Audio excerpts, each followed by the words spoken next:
Hi, Ann Cornick from Paint and Porcelain. I'm here to teach beginners how to get started in China painting and hopefully encourage those of you that have been painting for a while to paint along with us. And today we're going to do what I affectionately call palette knife pumpkins. Now, this was just a complete fluke. One of those things I didn't think I was going to really even ever do. But apparently it's not new to China painting. People do use palette knives on China painting. I wanted to show you, first of all, I made a mistake because I didn't sign these because I thought for sure, two fires, easy 2 fires. But it really only took 1. This was my very first attempt. And this is my second attempt. Now, you know, pumpkins can be any color. They can be, as you can see, blue, they can be orange, they can be gold, green, pink even. I've seen pink pumpkins, Cinderella pumpkins. Then this morning, and I'll tell you, these only take a minute to do. I did this one,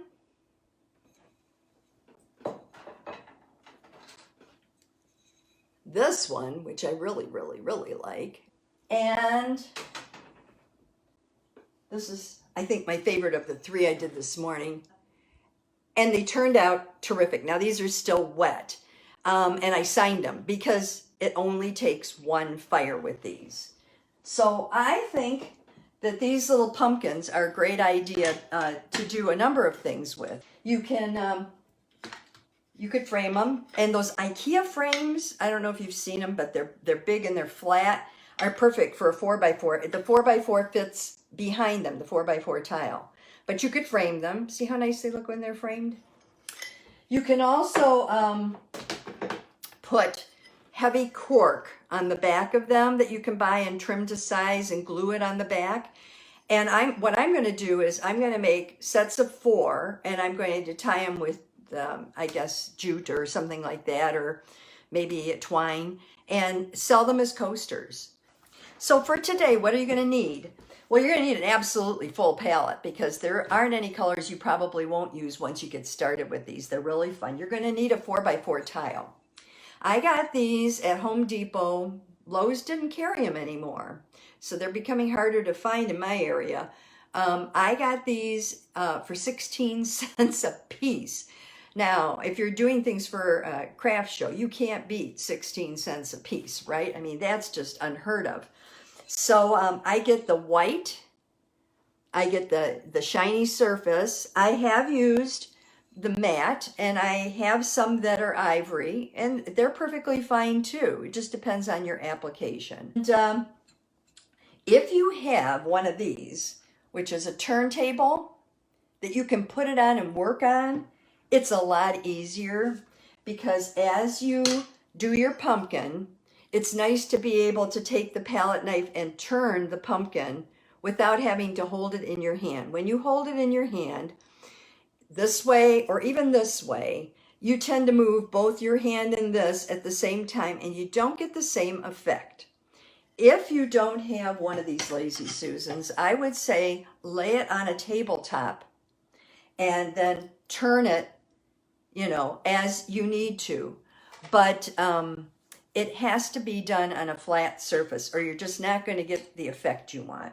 Now, we use this type of palette knife to mix our brushes. It's a flat palette knife. It won't work for this. It will.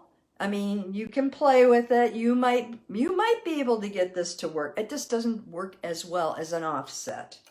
Now, this is the offset I'm using for most of my pumpkins, along with this little tiny one.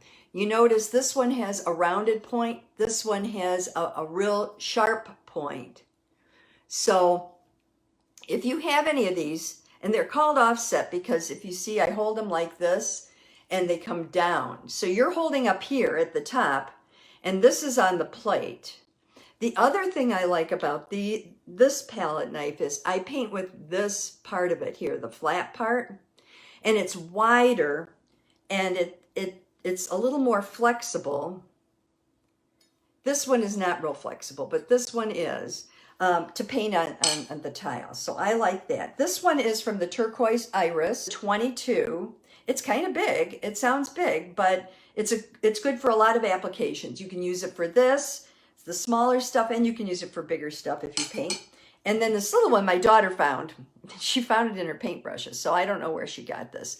It's a 15, if you want to know the size. And if I hold it up next to my finger, you can see it's about as big as the top joint. Other palette knives that you could probably use, you can try the plastic ones. There's not a lot of space here, and they are kind of flimsy. These tend to hold their own a little bit, so when you really need to scrape, the metal tends to hold up. And then I have another one here. Oops, I'm going the wrong direction there, that you can see that holds up pretty well. It's a little longer handle, and it seems to me that when I'm working on the tile, the longer the handle, the more difficult it is to control the palette knife. But that's just me. So you can try all these too. These are cheaper things that you can get like at Joann's or something like that. Looks like this is the best way to do it because, like I said, it's better to work on a flat surface. So you're going to start with a Sharpie, and you're going to draw a basic pumpkin. Now, I have a formula for a pumpkin, especially when I'm doing these for craft shows. I want them to go quickly. So it's kind of a heart with a flat bottom. A little roughly bottom there.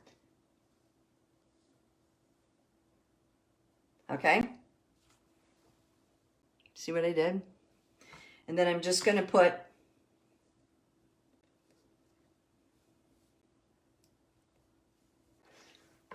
maybe 4 lines down the middle, so I have them.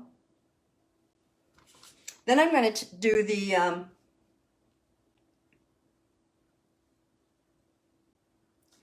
I usually make a kind of a squiggly top. And down here I make 1, 2, 3 little triangles. And here I'm just going to... Now, if you remember, the lines from the Sharpie will fire out. So you don't have to worry about that at all.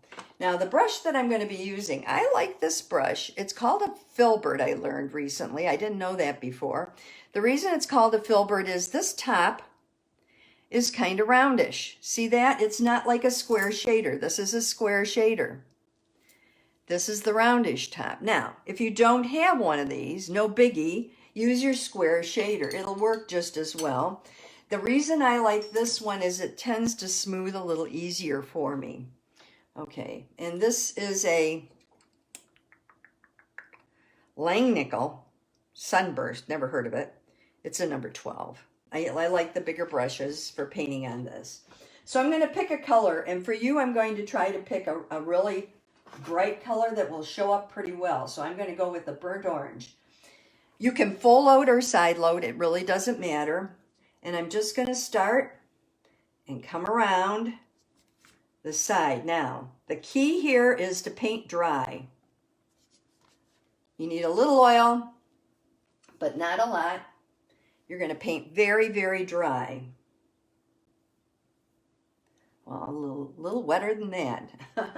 Okay, here we go. Okay.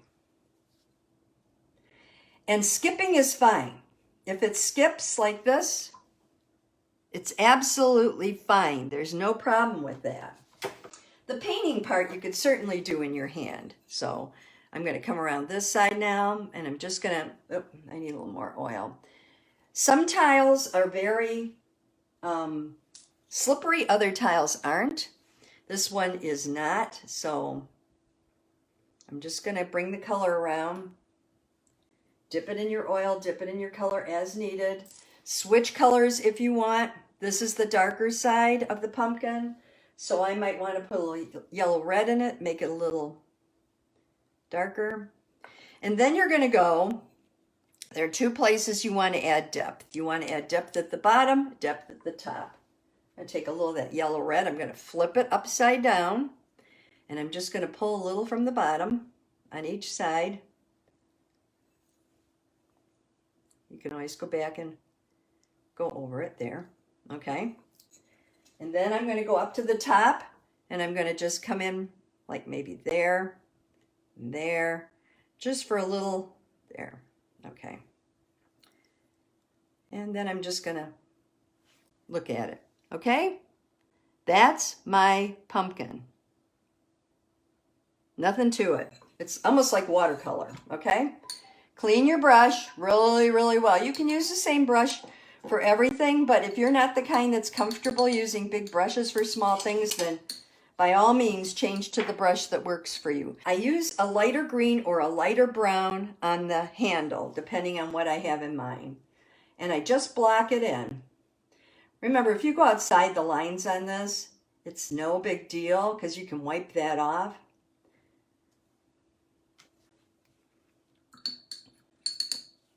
So there, I just filled in the pumpkin. Now, you can see I went outside the lines right here. I'm just gonna, there, instant. And down here it won't matter because we're gonna put some grass in, but that's it.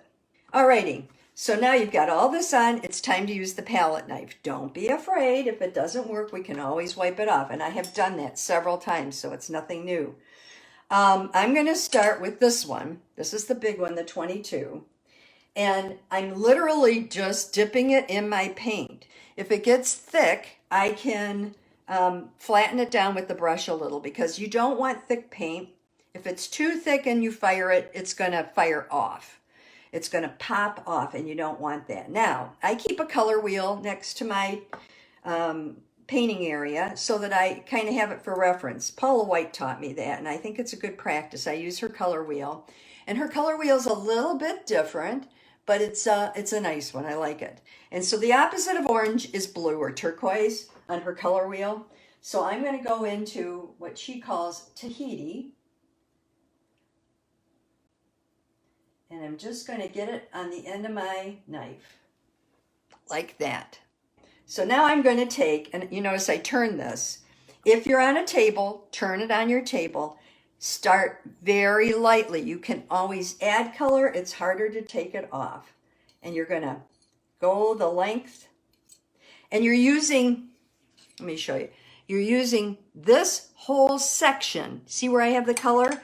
You're trying to keep this flat and come down like this. Now, you can turn it around upside down. You can do this on a table too. Oh, I'm running out of color. And just do a little from the bottom. There we go. Okay, so that's what I've done so far. Now with palette knives, you just wipe them off on your tile, move on to the next color. That's wonderful. I love that. I'm going to use, I think, a sunflower yellow now, and I'm just going to add a little up in here. You almost won't be able to see it. Maybe I'll add a little mixing because I think it's a little brighter.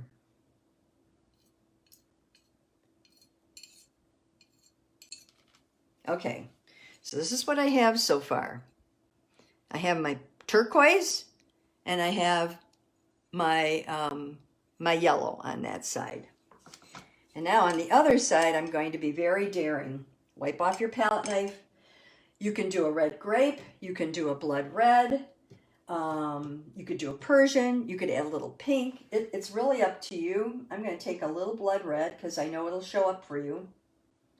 And again, I'm showing you. This is how I load my palette knife. And I'm going to flip it this way now. Well, actually this way. And I'm going to start coming down here. Get a little more on there.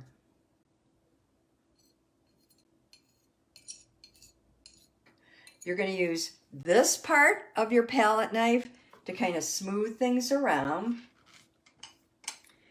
And then up here, I'm going to use the dark green. So I'm going to go into, I think, probably a shading green. I like the fact that it gives you a texture on your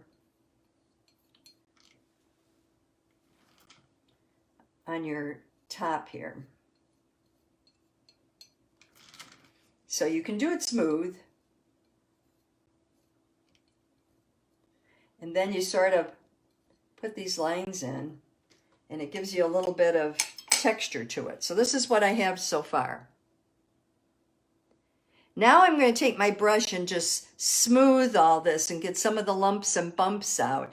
I'm also going to take, I think, a little more yellow and put a little yellow over on this side. Just a little up in there. And this is just meant to be fun. It's very relaxing. Okay. And now I'm going to take my brush. Okay. Put a little bit of oil on it. And I'm just going to lightly, and this is, I think, for a China painter where the magic happens. See how this side is so much smoother than that side? And maybe it's too much of a delineation. Maybe I should have done less of two different colors on this, but there. And then I'm going to go up here. I'm going to just go over this a little bit so it's not quite so gnarly. And I'm going to turn this way. Okay.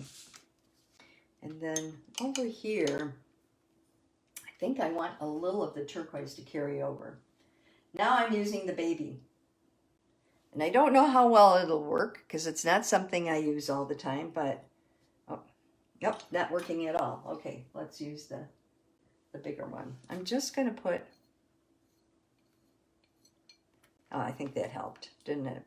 You kind of need to have a continuity of color and then just smooth it. Now this might be a little harsh up in here. You can come down and fix it up if you want. Push back some of the color. You can add more streaks up in there if you think that would help.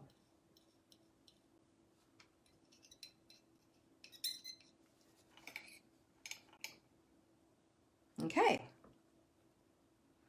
And then I'm going to clean my brush and just go around and clean off the edges.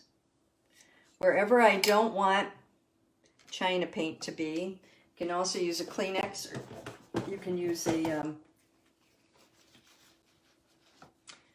you can also use a Q-tip. I have an area right here.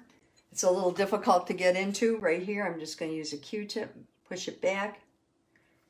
I don't like the shape of this as well as I like the shape of some of the others, so I think I'm just going to cut off some of the shape of that stem.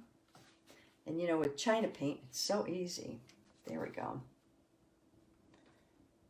There, much better, much better. And now I'm going to put some color underneath it. You can do grass. You can do, I do take my brush and just go back and forth. Doesn't have to be anything fancy. I'm using like a sunflower yellow, a little bit of brown. Let's get a little brown over here too. Okay, and then I'm going to take, let me show you what I've done so far. Okay. Hang on, I want this to be more, there we go. Not quite so dark. Okay, that's what I've done so far. Ta-da! And then I'm going to take and use my liner. And I'm just going to dip it in the green, the yellow, and the browns. And I'm going to turn this upside down. And I'm just going to go to town trying to do the little hay that is down there on the ground and the little grass and what have you.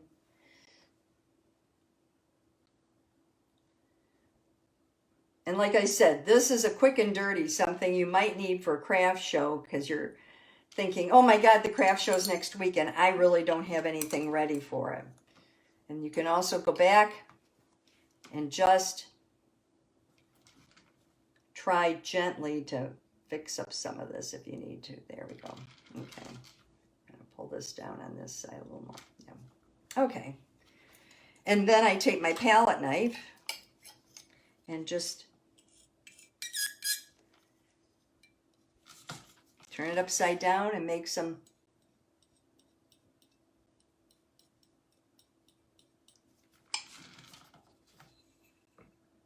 one pumpkin done. So I'm going to draw it out. Okay, now normally when you're doing these, the first one is not your best. The second one is better.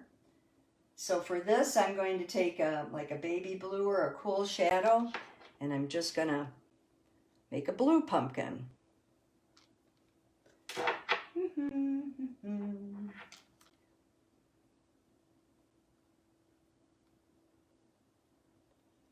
Okay, and then on this side, I'm going to add my favorite, of course, blue black, because it gets some of the color in there for me. Try not to cover up the whole pumpkin. Try to keep some light in there. Bring your dark up into here a little bit and into here a little bit. Just put a little more dark on the bottom. I think sometimes the more randomly you do this, the better it turns out.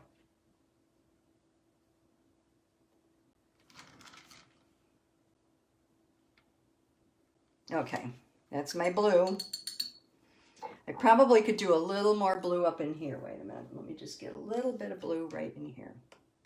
Okay, it goes in a little. Now this one I'm going to make a brown. So this is what I have so far. This one I'm going to make a brown handle on it. So I'm just taking my huge brush and filling it in, because it doesn't have to be real perfect. You just want the color there. You want something in the background so that you can hang on to it. And then you've got something that you can put over the top. Okay. Probably should put a little more of the darker color on this side. That'd be better. There. Okay. All right, so that's my pumpkin. And like I said, it takes very little time to do these. Okay, I'm going to put a little more cool shadow up here. Let me just, there. Okay. I could putz a lot, but I won't. I'm taking this. I'm going to start with my yellows. I'm just going to put a yellow up in here.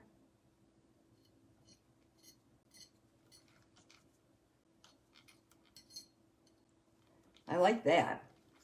And I think I'm going to put a little bit of maybe orange over down here. I'm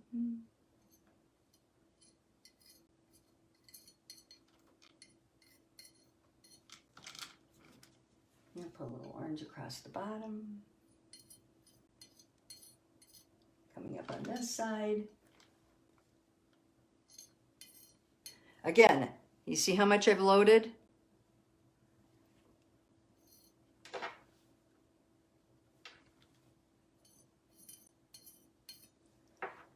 Start out with just a little. You can always add a lot. The thing I like is if you push down, and I will do this on this tile so you can see what I mean.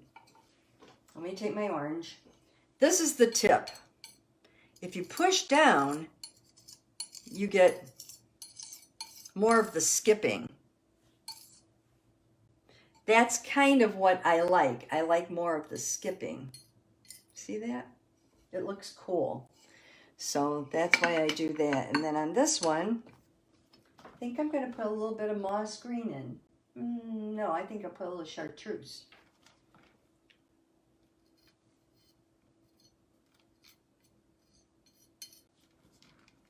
And maybe a little chartreuse up in this corner.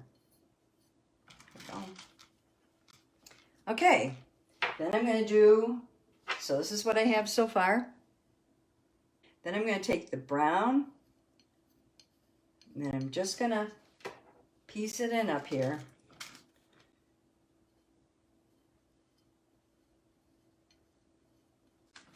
If you leave it, a lot of times the texture, if you look at it a little while later, you'll go, oh, I really like that. I would never have done that. Getting the dark, this is rich brown. I'm putting it over auburn, which is what I have there, but you can use any colors that you have. And when you lift, if you lift a little, it helps too, because that kind of gives you a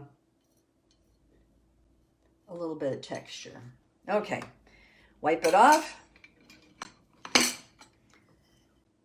That's what I've done. There's nothing hard to this. Wipe off whatever you don't like around the edges. Oop. I'll take my Kleenex and get this. maybe up in here a little. So you can be messy and it doesn't matter. Then I'm going to take my brush, dip it in a little bit of oil, and just make sure I don't have any big glops. So now I'm just taking, this is my filbert again, my number 10. I've used the same brush the whole time, and I'm just flipping out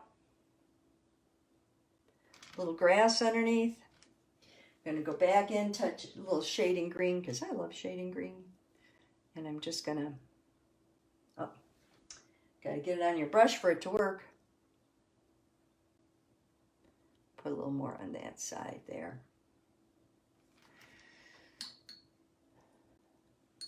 And that's it. Then you can take your palette knife and just use the side of it and give it a little texture.